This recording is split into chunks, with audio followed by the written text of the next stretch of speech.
Bom dia, boa tarde, boa noite, contenter. Não sei que hora você está ouvindo esse episódio, mas hoje é direto da ala dos carnavalescos. Então, se você não gosta de carnaval, você vai ouvir mesmo assim, porque a gente gosta da sua audiência e você vai sair desse episódio aprendendo a gostar.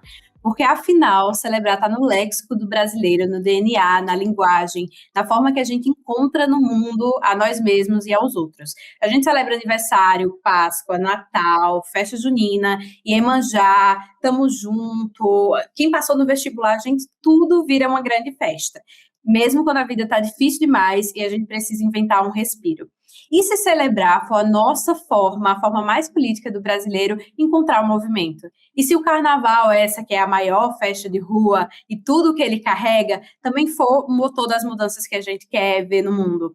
No episódio de hoje, a gente vai conversar sobre por que o carnaval é um spoilerzinho da vida que a gente quer. E nessa conversa tem Dani Arraes e Luísa Vol. E aí, gente, vamos falar de carnaval hoje? Bora, porque assim, hoje é dia 27 de janeiro, que a gente tá gravando em São Paulo, o sol saiu finalmente e eu só penso em carnaval. Eu não consigo pensar em mais nada. Antes de ontem eu tava num bloco, no Boi da Macuca, um bloco pernambucano, que fez sua estreia no Carnaval de São Paulo, no aniversário de São Paulo. Então assim, eu tô completamente inebriada. Acho que o carnaval movimenta na gente o que a gente tem de melhor. É criatividade, é o estar junto, é a gente brincar, é fazer fantasia, é a gente honrar a nossa cultura. E é uma cultura que tem para todo gosto, né? Então, assim, tô muito feliz que a gente vai fazer esse episódio sobre carnaval. E claro que a gente vai linkar também com internet, com performance, com o que se tornou o carnaval e como é que a gente, no meio disso tudo, como é que a gente pode escolher a melhor fantasia que é ser a gente mesmo. Ai, que linda! Olha, eu tô de frente para uma das grandes carnavalescas desse Brasil. Eu acho que a gente pode também começar falando um pouco das nossas relações, né, com o carnaval. Eu sei que aprendi muito com o Dani com o carnaval. Eu sou mineira de Belo Horizonte e apesar de agora o nosso carnaval ser um dos melhores do Brasil, na minha infância, adolescência, não tinha, né, esse rolê carnavalesco na minha cidade. E eu sou, sei lá, acho que mais tranquila, eu sempre ia pro mato, fazia outros rolês, até que o bichinho do carnaval me pegou. Não foi uma coisa, assim, muito fácil, eu confesso, assim, a questão da multidão, o caos, a falta de controle, o calor. Eu lembro que tudo era muito intenso para mim. E aí parece que foi como uma arrebentação, assim, que depois que eu consegui pagar aquele preço, o preço do perrengue, eu vi a maravilhosidade que é fazer parte dessa catarse nacional, assim, de saber que você tá de fato fazendo um movimento de resistência ali. Então, essa foi um pouquinho da minha jornada. E a gente estava falando aqui que a gente não sabe a relação daí com o carnaval. Ilana, por favor, como é para você?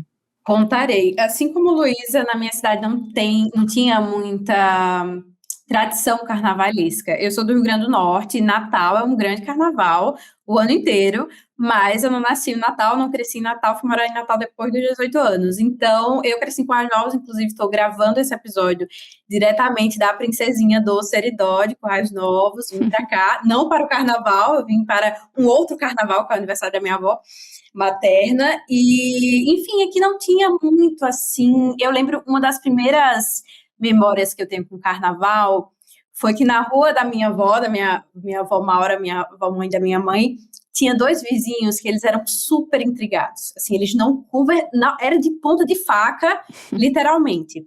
E aí, eu lembro que uma das primeiras lembranças mesmo, eu devia ter uns 5 anos de idade, sei lá, tinha um bloco que chamava Bloco da Gorete, porque a minha avó mora no bairro chamado Santa Maria Gorete, aqui em Currais Novos. E aí era um bloco, as pessoas saíam e tal, tinha marchinha. E eu vi esses dois vizinhos interagindo, só que eles se odiavam profundamente. E eu falei, gente, mas que data mágica. Então no carnaval a gente pode falar até com quem a gente é intrigado.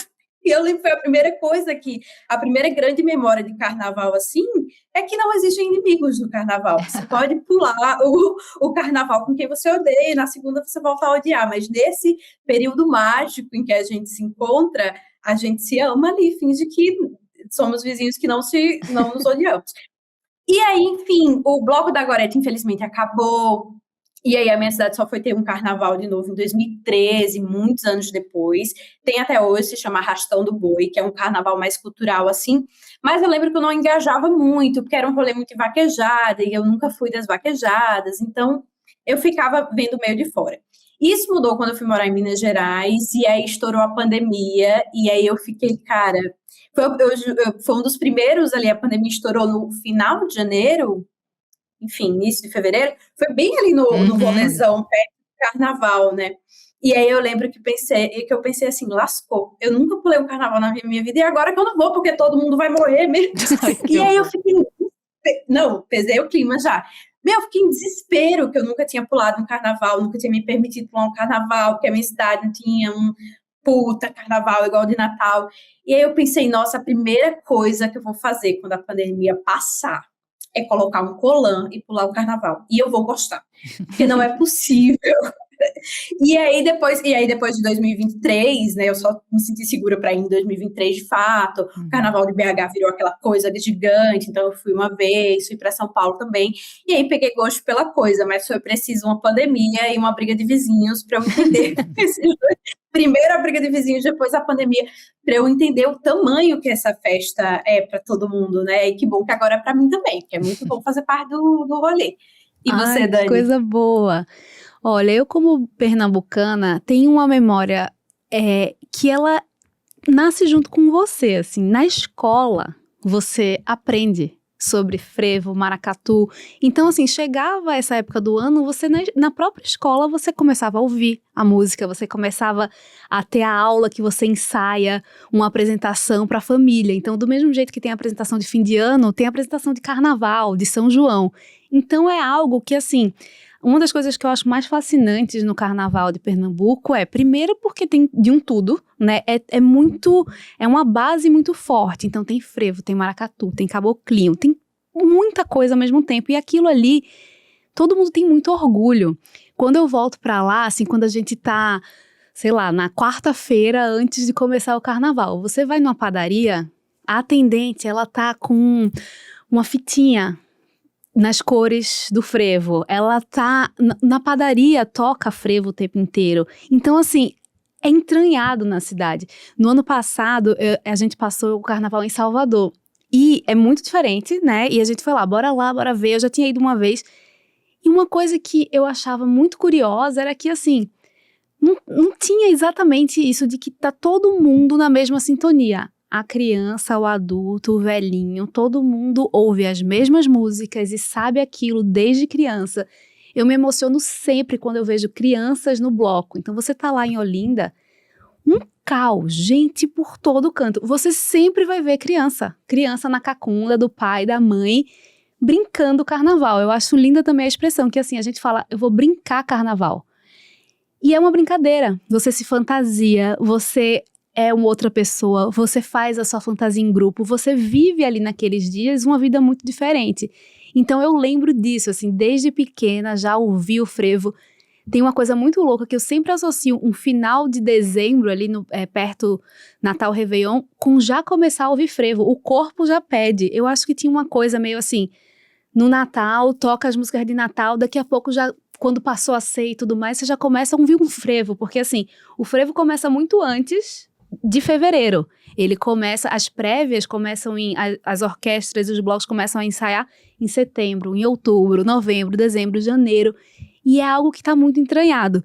E agora com um filho, que eu falo que ele é paulistano e pernambucano, e eu fico reforçando muito que ele é pernambucano e tudo mais, ele fica cantando os frevos. Hoje a gente estava em casa, ele falou, mãe, bota a música da Pitombeira. E aí ele fica fazendo frevo no passo dele. Não dá. E ele já sabe cantar. Então isso para uma pernambucana é assim, é de chorar, porque o menino tá conseguindo viver essa infância, mesmo estando em outra cidade, com algo que é passado, assim. Então eu tenho uma sensação que até quem não gosta de carnaval em Recife vai saber cantar as músicas, vai se emocionar quando vê o Bloco da Saudade com as suas senhorinhas, com as roupas super ornamentadas, cantando aquele frevo que é uma celebração de história, de cultura, cujas letras são lindíssimas. Você tá lá no meio do bloco, aí você se arrepia cantando e chorando. E eu fico pensando, não é possível, eu já sei tudo. Assim, aí eu tava no domingo, a orquestra começou os primeiros acordes, o corpo arrepia inteiro. Eu tinha uma amiga que tava lá e me filmou, aí uma outra falou assim, definições de pinto no lixo. Assim, começa a tocar, vem uma força que é do corpo inteiro. E eu acho que é uma das coisas mais bonitas que eu carrego, que é levar esse lugar de onde eu nasci comigo para todo canto, assim, e muito feliz de ver que meu filho tá entendendo que aquilo é muito bonito. Ele pergunta, quem é o Homem da Meia-Noite? E eu vou ver o Homem da Meia-Noite, e aí fica toda essa mística, que é o boneco, né, que abre o carnaval, e que é só a meia-noite. Então, assim, é muito cheio, muito lotado, não dá muito pra criança ir, apesar de que tem criança que vai, e ele fica sonhando já no dia que ele vai ver. Então, eu acho que tem essa construção que perpassa os 4 dias de carnaval. É assim, é você saber que você vem de um lugar que você admira uma cultura que você carrega o ano inteiro, assim. Maravilhoso. Eu senti isso quando eu passei o carnaval com você na sua terra, assim, muito, muito emocionante. O carnaval, não sei, ele remete ao que a gente tem de mais brasileiro, né, parece. E eu acho que tem uma sustentação do desejo, da desobediência, da fantasia, desse espaço do descontrole, assim, que é muito característica nossa.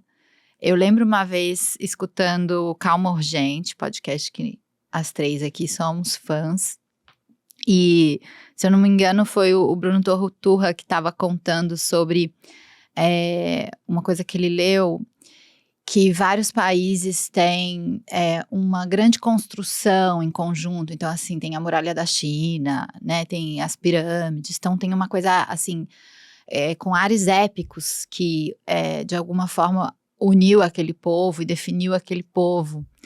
E que a nossa grande construção, ela é anual e efêmera. Linda. Né? Então, a gente levanta todo o barracão e abre aquilo que, aliás, falando aqui o spoiler do meu filho, o que ele ama é o barracão. Ele não quer ir pro bloco, ele só quer ficar vendo as perucas e o glitter e o strass. E a gente monta tudo isso pra, né, 6 dias depois, desmontar, mas com a confiança, a fortaleza de que aquele espaço precisa ser sustentado. E tem uma beleza muito grande que é os olhares, né, no carnaval, assim, esses corpos todos que brincam juntos. E assim, se você for pensar racionalmente, você vai botar um monte de gente junta. No caso de Olinda, em ruas estreitas, ou assim, é muito mais gente do que não tem comporta, lógica. Não tem lógica. E aí, assim, não tem lógica. Eu acho que se você fosse um alienígena chegando, você olhasse, você falava, perigo, perigo, perigo. E dá tudo certo, porque tem uma inteligência do corpo. Eu lembrei muito disso, da inteligência do corpo, um dia que eu resolvi do nada ir pro show de Madonna no Rio de Janeiro. Resolvi ir e fui para aquele show e sozinha. Eu fiquei de encontrar uma amiga no meio de Copacabana, o celular claramente não pegava, e uma hora eu tava sozinha ali. 1 milhão de pessoas, e eu falava, rapaz, se eu for pensar, não tá bom não. Eu deveria ser um pouco mais responsável. Aí uma hora eu falei assim, confia que teu corpo sabe se comportar aqui, que sabe entender os sinais, que existe essa solidariedade também. As pessoas se cuidam e se protegem e se amparam. A gente estava no bloco e estava com o nosso filho, e assim, é muito lindo ver como as pessoas veem uma criança no bloco. Fica todo mundo, que lindo, que massa, ai meu Deus, e tipo, tem um amparo. Então tinha hora que ficava mais apertado, ele fica, olha a criança, olha a criança. E você confia no desconhecido, você se entrega para aquilo ali. E eu acho que a gente vive vidas tão individualizadas, a gente vive, né, o culto da performance, assim, é o eu, o show do eu. A gente parece que passa o resto do ano pensando na gente, pensando em como progredir, em como conseguir mais.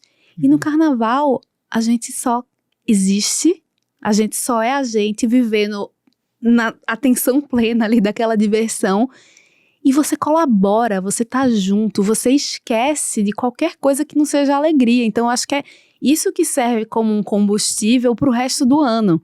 E quando começam a falar, né, o ano só começa depois do carnaval, que bom que a gente tem essa catarse para viver, porque eu acho que é um portal que a gente passa mesmo, e que se a gente consegue levar esses sentimentos, essas sensações, para como a gente vive o resto do ano, acho que não é à toa que o Brasil tá conseguindo mostrar, assim, sabe, a força que isso tem. E eu acho que o carnaval tem uma coisa que ele não é só subterfúgio, né? Ele é espelho de muitas coisas. Até o que as pessoas apontam como coisas negativas são espelho da gente. Então, assim, para mim é a festa que é o ápice da solidariedade brasileira, porque você empresta protetor solar para desconhecido, você beija desconhecido, empresta saliva também. Você faz cabaninha pra amiga fazer xixi no meio de algum lugar. Exatamente.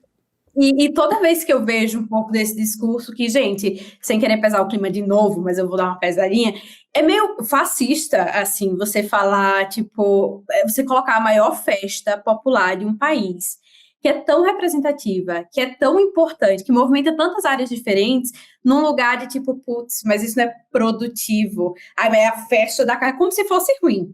Então, assim, eu gostaria de dizer, tira esse espírito de europeu de dentro de você. Essa pressão baixa não nos pertence, não pertence a quem é latino. Então, assim, se a gente for olhar, né, para as raízes do Brasil e para as raízes do povo brasileiro, mais importante do que o Brasil, o povo brasileiro, tudo que a gente tem de antepassados, os indígenas, os povos originários, a cultura africana, todas essas culturas são marcadas por ritos de celebração.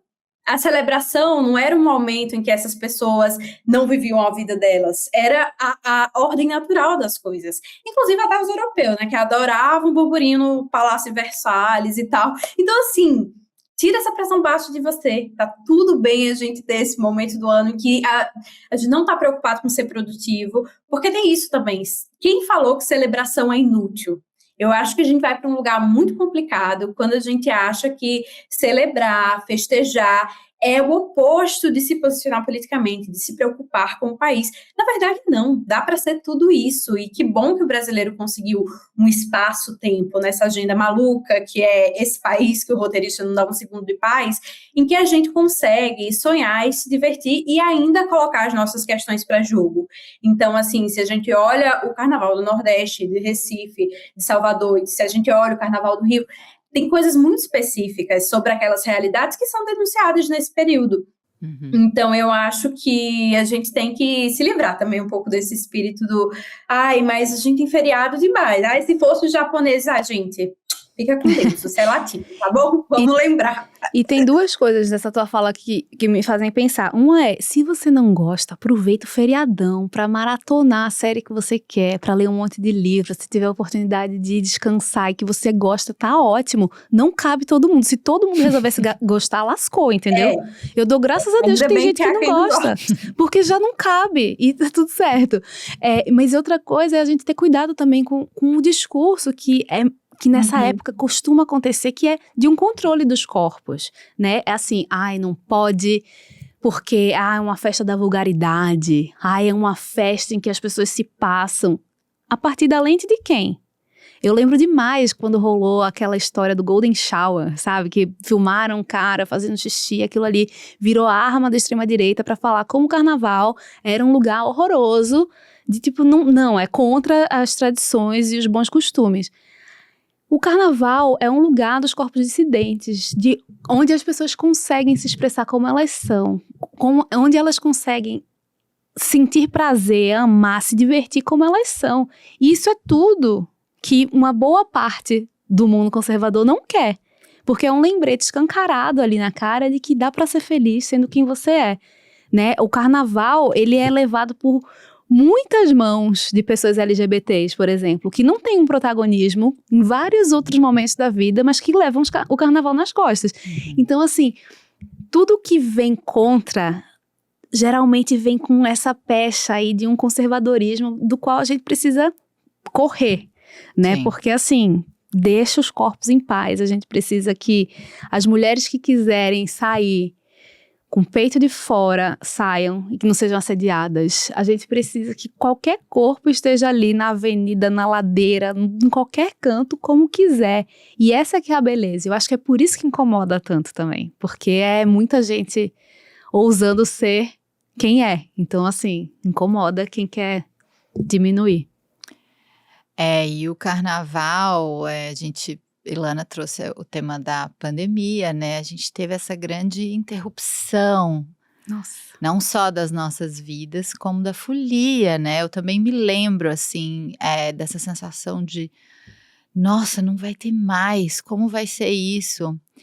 E uma outra coisa que eu me lembro muito bem foi um carnaval que até nós fomos juntas no pós-pandemia, aqui em São Paulo. E a gente foi bem fantasiada. Ai, sim. Nossa. Eu, Daniela, nossa turminha, todo mundo lá, bem carnavalesca. Eu, né, eu e minha bunda contra a cidade. E a gente chegou nesse carnaval e não tinha ninguém fantasiado. O que é um choque, porque assim, como é que é carnaval e as pessoas não estão fantasiadas, mas acontece. E tava um clima diferente. E eu me lembro desse dia de pensar, ferrou, acabou, a gente desaprendeu o carnaval. E eu lembro também de um bloco que eu fui, que eu lembro que eu via ninguém se pegando, não tinha pegação.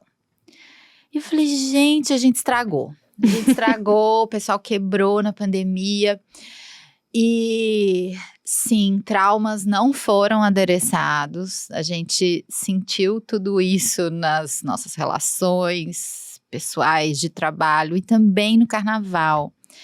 Então eu acho que a pandemia foi um baque e eu acho que o outro baque é a nossa cultura performática das redes, e quando isso vai para o território do carnaval, que, né, ou deveria ser um dos poucos espaços de descanso, né? Então, essa sensação que a gente tem de muitas vezes estar sendo observado o tempo inteiro, então você tem que ter um comportamento específico, e isso afeta a tua libido e teu desejo, não do lugar de pegação apenas, mas o desejo é um lugar da autoexpressão, de você dançar como você quer, de você soltar o seu corpo, né? De você ocupar esses espaços que, francamente, a gente não tem mais, né? A gente fala muito na Contente da ausência desses né, terceiros espaços, e o carnaval que não além do que a gente combinando, vamos todo mundo pra rua. Então, quis trazer, a gente nesse podcast tem essa ideia de sempre estressar um pouquinho a questão, né, trazer o elefante, e queria ouvir vocês, assim, em relação a esses pontos. O que vocês sentem ou já sentiram nessa nossa jornada de recuperação? Olha, o que é que a gente precisa no carnaval? Um colã, uma doleira, um tênis do sacrifício e um sonho, né? A gente não precisa de mais nada, é um calor. E quando não é um calor, cai um toró, que assim, não tem produção que resista. É uma maquiagem, um glitter, tudo certo. Sendo que, corta para janeiro de 2026, você abre a internet, a minha internet, meu algoritmo entendeu já. E assim, é uma profusão de gente falando coisas sobre carnaval. E falando assim, faça você mesma. Como eu fiz essa cabeça aqui com um monte de coisa. Como eu fiz, E aí eu comecei a consumir loucamente esses conteúdos, salvando na minha pasta de refs, carnaval. Eu de um lado, Laura do outro, refs, Pinterest, refs, tipo, muitas referências de carnaval. Legal. Aí corta para sábado passado, lá fui eu com minha amiga Milena para 25 de março. Milena que nunca tinha ido na 25 de março, eu que já fui bastante, mas eu sou uma pessoa que não sou muito focada. Fui com Milena porque se eu fosse com a minha esposa, ela ia ficar na agonia de conseguir as coisas, e eu e Milena fomos viver. E aí eu entendi várias coisas. Primeiro, eu não sou do do it yourself. Eu não vou fazer. Eu comprei uma piranha de cabelo em formato de sereia, um anel de polvo pro meu filho, umas coisinhas, uns pomponzinhos, não sei o que. Eu passei 5 horas nessa empreitada e eu comprei um item que talvez eu vá usar. No outro dia tinha um barracão de amigos para fazer um chapéu de água-viva. Eu não tenho esse talento. Eu valorizei demais o trabalho de cada pessoa que faz as suas artes para o carnaval. Tanto as que faz para si própria, quanto quem vende, quem cria as fantasias, quem cria os adereços. Realmente me fez mudar essa chave. Ao mesmo tempo, você abre o Instagram e as pessoas estão prontas para um desfile. São looks absurdamente lindos. São looks cada vez mais caros. E isso é um choque cultural do Carnaval de Pernambuco para o Carnaval de São Paulo. Quando o Carnaval de São Paulo começou a surgir, você via na rua que eu sempre acho que tem uma timeline. Você começa assim, um shortinho, aí às vezes uma saia de tule, um brilhinho aqui. Daqui a pouco você tá com uma cabeça de pavão. Era tímido, mas São Paulo, como esse motor de muita coisa, no instante quis ser o maior carnaval do Brasil. O que, como diz minha amiga, I'm Sorry Produções, pode ser inúmero, mas assim, respeita a nossa história. Tem muita gente fazendo carnaval há muitos anos, pra não entrar nessa lógica do tem que ser o maior, tem que ser tudo muito. Não, gente, entende que as coisas têm tempo também, que a cultura se constrói nessa linha, assim, que vai demorar muito tempo. Mas São Paulo, boa em vender tudo, começou a vender seus looks e seus adereços e tudo mais. E assim, são coisas de preços, assim, maior que um salário mínimo. E aí eu só imagino assim, você lá com seu look de não sei quantos mil reais, cai um toró, e aí? É muito desprendimento, assim. Então, eu acho que é inevitável cair. Você quer ver as refs, você vai querer e tudo mais. Mas a gente tem que ter cuidado para lembrar que, assim, a gente se diverte com muito menos. A gente consegue acessar essa diversão quando a gente se veste de uma coisa muito inusitada, como você num carnaval. Conte essa história do poodle.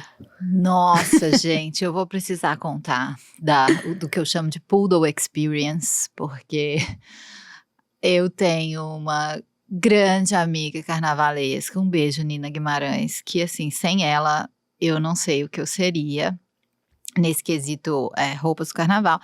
E no ano passado ela falou, a gente vai sair de poodle.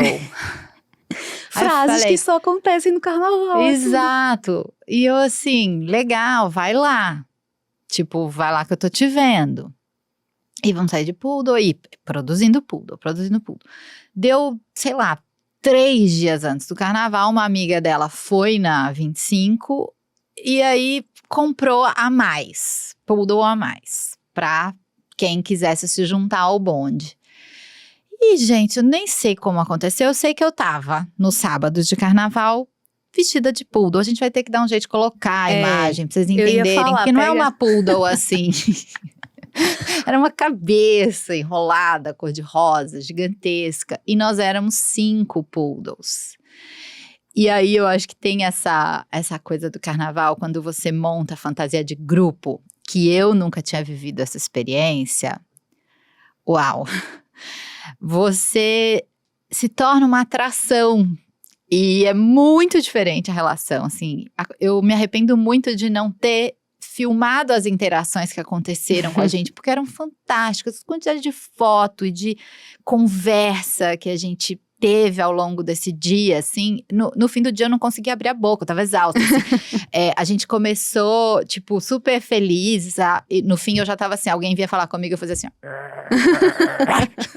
porque eu já não tava aguentando mais. Eu só queria sair no dia seguinte bem low profile, assim, esquece que eu existo.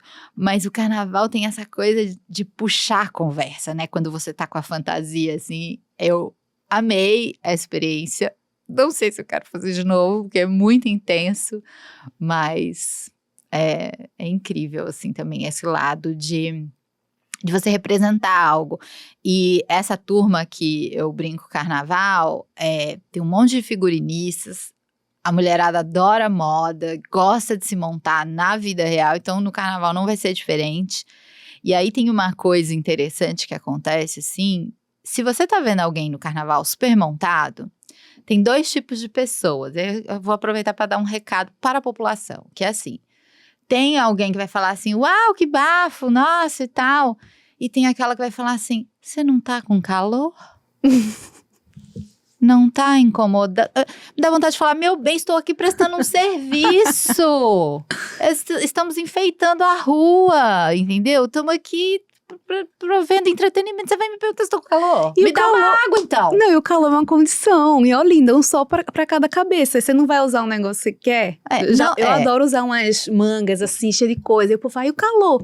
Não, Ele não já tá seja dado. essa pessoa. Não seja essa pessoa, entendeu? Pode ficar em silêncio. Você não precisa interagir. Mas, pô, deixa o coleguinha usar a coisa inconveniente que ele quer. É um serviço que ele tá prestando. Deixa o coleguinha de poodle em paz, né? Não, o poodle foi icônico, realmente. Olha, mas eu queria fazer aqui a linha das que vão fantasiadas apenas de gostosas. Eu sou essa pessoa.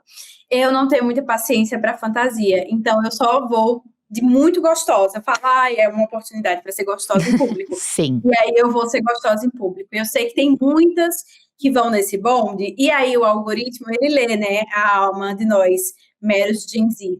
E aí uma coisa que começou a bombar para mim muito foi assim, a gente tem um disclaimer que é: festa popular é um antídoto na veia do capitalismo, mas ele sempre vai tentar morder a sua bunda.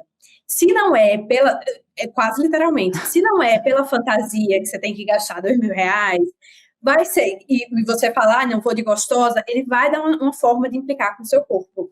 Então, da semana passada para cá, quantidade de vídeos sobre qual tule melhor para disfarçar a barriguinha? Jura? Qual biquíni melhor, por Deus, e pelo carnaval brasileiro? Qual biquíni melhor para disfarçar a gordura do sovaco? Essa que eu tô pegando aqui agora no podcast. Gente, pelo amor de Deus. Que uma vez eu vi Ivete Sangalo, grande música do carnaval, falando que é o sovaco suicida. Que fica assim, ó, pulando. Aí eu queria falar essa frase que pode até virar bloco, que é assim, não existe carnaval sem barriga balagandando. Não existe carnaval sem gordura do braço, sem virilha de todas as cores, sem coxa assando, porque é super grossa. A gente quer ver sua coxa grossa no carnaval, entendeu? Sim. A gente não quer ver um tule que disfarça a poxa. Pelo amor de Deus. Chega, é literalmente a festa da carne, você quer esconder suas carnes. É pra mostrar. Isso me faz pensar que a gente tava chegando na 25 e aí eu vi um grupo de pessoas correndo. E eram pessoas normais. Um monte de gente normal. Homens, mulheres, de idades variadas. Eu diria de uns 25 a uns 60 anos. E eu falei, gente, um grupo de corrida é assim. Não é o que aparece no Instagram, onde todo mundo está com o seu lookinho perfeito e todo mundo tem o mesmo corpo. Então, assim, a gente precisa sair da internet para ver o mundo como ele é. E no carnaval a gente tem a maior prova disso. Então, eu, por exemplo, já queria que meu algoritmo entendesse que cansei das refs, não quero, vou comprar uma coisinha ou outra talvez, mas assim, para de me mostrar um monte de gente com uma ideia super original, que daqui a pouco aparece mais 10 reels com a mesma fantasia, sabe? Tipo, a rua não é o Pinterest, a rua não é a sua batalha de reels, sabe? Tipo, vai pra rua e que ali você vai ver a criatividade, a alegria, as coisas que, sabe, bobajada, assim. Eu tenho um amigo, o Thiago, que ele é muito alto, a gente fala sempre que ele é o ponto de encontro. Aí o Thiago, além de alto, ele bota um tule na cabeça e ele vira a sinalização, todo mundo sabe que ele encontra. E a gente já ficou na mesma casa em Olinda, então assim, um dia eu usava um tule na cabeça, outro dia eu botava o tule no peito, outro dia virava uma saia, e a graça era essa também, era fazer essa mistureba. Então assim, realmente não dá, tem que sair da internet pra ver o mundo, porque senão a gente pira em questões que só existem na internet, porque quando você estiver lá dançando o hit do ano, ou o frevo de todos os anos, você não vai estar nem aí pra sua coxa, pra sua barriga, pra nada, você só vai estar aí pra se divertir o máximo que você puder, e já com aquela sensação, meu Deus, é muito pouco tempo, a gente vai ter que demorar um ano inteiro pra viver isso de novo, sabe? Então você tem que aproveitar com tudo que a gente pode.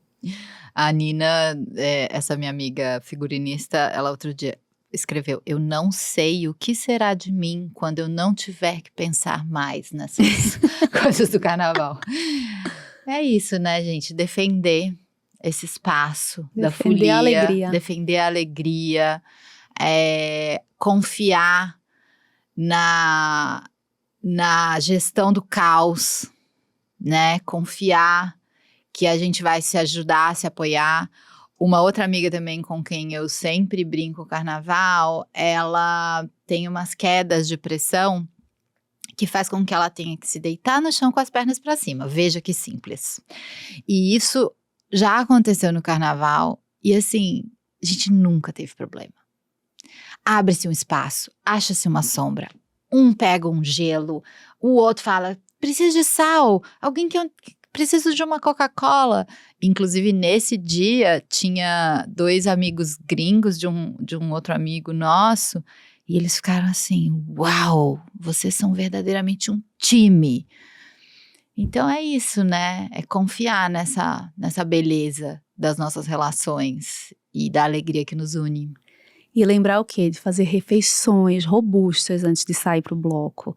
Lembrar de beber água. Lembrar de usar a doleira. Se puder ir sem celular, eu acho assim, a lástima das lástimas, porque eu acho todo mundo lindo e belíssimo. E uma hora o sol bate, você tá lá, você quer registrar.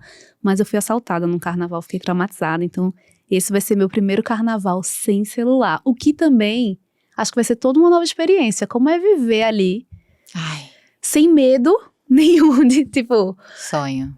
Um dinheirinho, né, na doleira, como os maias e os incas, mas me entregando pra esse lugar, assim. E é isso, se cuidar nesse meio e saber que você vai ser cuidado também. Apoiar os blocos, sabe? Tipo, em Pernambuco, a maioria dos blocos é financiada pelas camisetas que você compra. Então, assim, compra a camisa direto do bloco. Faz o Pix pro bloco. Exato. Lembra de dar, quando você for compra água e dá pros músicos que estão ali tocando, sabe? Ativa esse lugar, assim, sabe? De generosidade.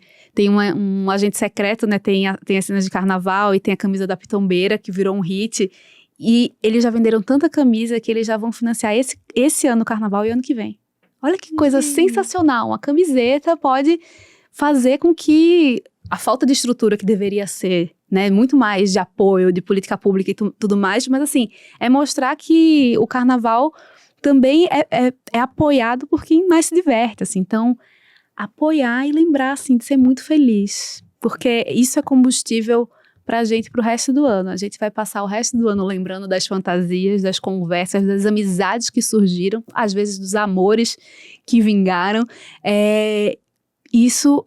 Nada mais Brasil core do que viver um carnaval com toda a sua intensidade. E você que ouviu esse episódio até o fim, a gente vai instigar uma treta. Comente nos comentários do Spotify aqui, ou da rede que você está ouvindo, qual que é o maior carnaval do Brasil para você. Pronto. Passamos o podcast inteiro sem essa, sabe, Lana?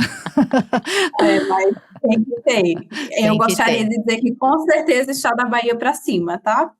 Não, eu gostaria de dizer que a megalomania do pernambucano está, assim, num grau… Exato. Porque, assim, 4 indicações ao Oscar, num filme que se passa no Recife, que tem cena de carnaval. Assim, eu quero viver para contar no futuro como é que vai ser esse delírio pernambucano depois do Agente Secreto nas ruas de Olinda. Uau. Quem viver, verá. Sim. Incrível. Mas o quê? Eu acho que o carnaval tem um único problema, que é… você tem que escolher um lugar. Eu queria que tivesse carnaval, que assim, que eu pudesse passar o carnaval uma vez no Rio, sabe? Outra vez em BH. Mas eu não consigo pensar que eu vou pra BH porque eu vou perder Recife. Então é muito complicado. Muito complicado. Mas a gente vai tentando. É um rolê muito do FOMO também, muito, né? Porque… Assim, eu como o Carnaval de BH é mais recente e eu confesso que eu não tenho um histórico ainda lá, eu acho tudo lindo, tudo maravilhoso e tô querendo aproveitar todos. Mas sempre que eu tô num lugar, o outro eu olho e falo, nossa, que incrível. Você vai passar no Rio? Esse ano, Rio de Janeiro. E você, Ilana? Vou passar em BH, mas o meu coração tá passando da Bahia para cima, como eu já deixei sublinhado aqui anteriormente. Vá para Pernambuco um dia, eu te apresento. Já apresentei para Luísa. Vamos, isso. Super marcado. E para vocês que nos escutam, espero que vocês tenham um carnaval maravilhoso, que você curta do jeitinho que você gosta, ou no meio do rolê, ou abrindo alas para todo mundo passar. E até a próxima. Um beijo. Beijo, até a próxima.